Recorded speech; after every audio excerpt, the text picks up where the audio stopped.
साल पुरानी बात है। किसी गांव में एक साधु रहता था। वो जब भी नाचता था बारिश जरूर होती थी। उस गांव के लोगों को जब भी बारिश की जरूरत होती तब वो लोग उस साधु के पास जाते थे और उनसे अनुरोध करते कि वो नाचे। और जब भी वो नाचते थे बारिश जरूर होती थी। कई दिनों बाद शहर से 4 लड़के गांव में घूमने आए।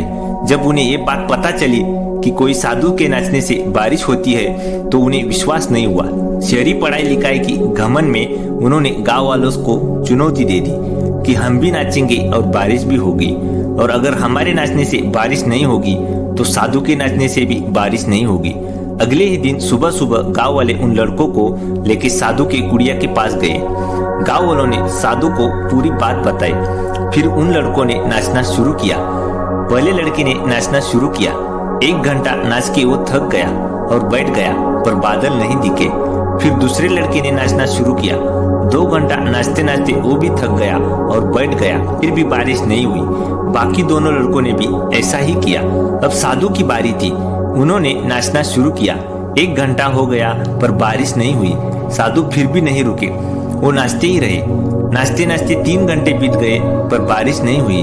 6 घंटे बीत गए पर बारिश नहीं हुई, लेकिन साधु तो रुकने का नाम ही नहीं ले रहे थे। धीरे धीरे शाम ढलने लगी। तभी बादलों की गड़गड़ाहट सुनाई दी और थोड़ी देर बाद जोरों की बारिश होने लगी। ये देख के चारों लड़के दंग रह गए और तुरंत साधु से माफी मांगने लगे। फिर चारों लड़कों ने साधु से पूछा, बाबा भला ऐसा क्यों कि हमारे नाचने से बारिश नहीं हुई, पर आपके नाचने से बारिश कैसे हुई? साधु ने जवाब दिया, मैं जब भी नाचता हूँ तो 2 बातों का बड़ा ध्यान रखता हूँ। पहली, मैं ये सोचता हूँ कि अगर मैं नाचूंगा तो बारिश को होना ही पड़ेगा, और दूसरी यह कि मैं तब तक नाचूंगा कि जब तक बारिश नहीं होती।